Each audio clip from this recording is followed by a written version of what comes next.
बिश्नोई से जुड़ी हुई बड़ी खबर सामने आ रही है। लॉरेंस के दो गुर्गे विदेश भाग गए हैं। मेरठ से फर्जी पासपोर्ट बनवा कर भागे विदेश। राजस्थान में अपराध करते थे दोनों गुर्गे। मेरठ में भी दोनों के खिलाफ दर्ज है एफआईआर। यानी चालाकी से जालसाजी करके फर्जी पासपोर्ट के आधार पर लॉरेंस बिश्नोई के दोनों गुर्गे देश से भाग गए हैं। कितना जरूरी है कई मामलों में इन्वेस्टिगेशन के लिए, वो इस बात से ही समझ में आता है कि उनके भागने की खबर मिलते ही ये बड़ी खबर है। लॉरेंस के जो दो गुर्गे विदेश भागे हैं उनके वेयर अबाउट्स की जानकारी ली जा रही है। ये कौन है, इनके रूट्स कहां पर हैं और अपराध में कहां तक लिप्त रहे हैं, कितने अपराध को अंजाम दिया है, इनकी क्रिमिनल हिस्ट्री शीट क्या है, ये सब कुछ पता लगाने की कोशिश की जा रही है।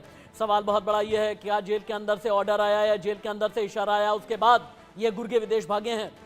और सवाल यह भी कि पिछले दिनों जो कुछ भी घटनाएं हुई हैं जिसमें सलमान खान के घर के बाहर हुई फायरिंग का भी मामला है, क्या ये दोनों उसके पीछे कहीं ना कहीं शामिल थे या नहीं थे। कई सारी चीजें जो पुलिस के माथे पर परेशानी की तरह हैं। राजस्थान में अपराध करते थे लॉरेंस बिश्नोई के दो गुर्गे, जेल से ऑर्डर आया, इस तरह के इंडिकेशंस मिल रहे हैं। दोनों गुर्गों पर पश्चिमी उत्तर प्रदेश में मेरठ में भी कई एफआईआर लॉन्च की गई है। लेकिन ये कब भागे, किसकी मदद से भागे, फर्जी पासपोर्ट क्या बनवा करके भागे हैं, पूरा रैकेट किस तरीके से काम कर रहा था, ये सब कुछ इन्वेस्टिगेशन का विषय है। बड़ी खबर इस वक्त आ रही है, जेल से ऑर्डर, राजस्थान में इनकी तलाश, मेरठ में भी इनके खिलाफ एफआईआर। क्यों भागे, किस वजह से भागे, लॉरेंस बिश्नोई के कहे जाते हैं दोनों ही गुर्गे।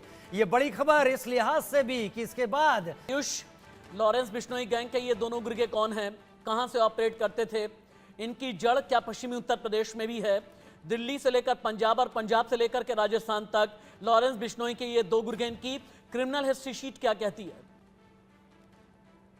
जी राशिद, लॉरेंस बिश्नोई गैंग के जो दोनों गुर्गे जो फिलहाल देश से फरार बताए जा रहे हैं, ये दोनों अपने ऑपरेटिव्स पश्चिमी उत्तर प्रदेश के मेरठ, गाजियाबाद, लोनी जैसे इलाकों में चलाया करते थे।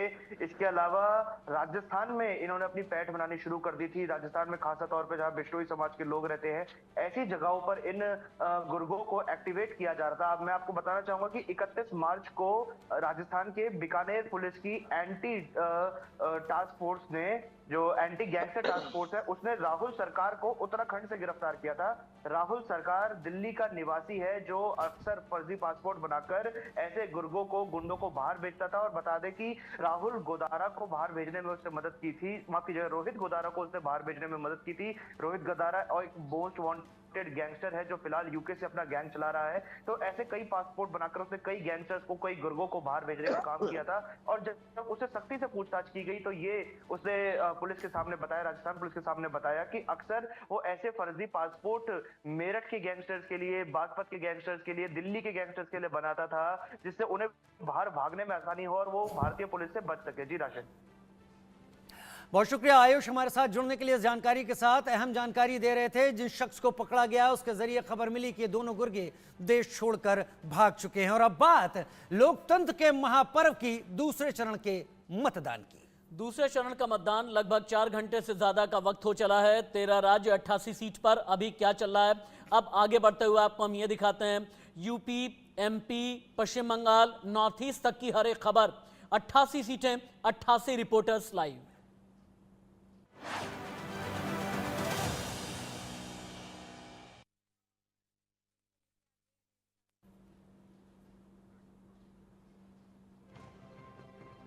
जैसा मेरे सहयोगी लगातार कह रहे थे, 88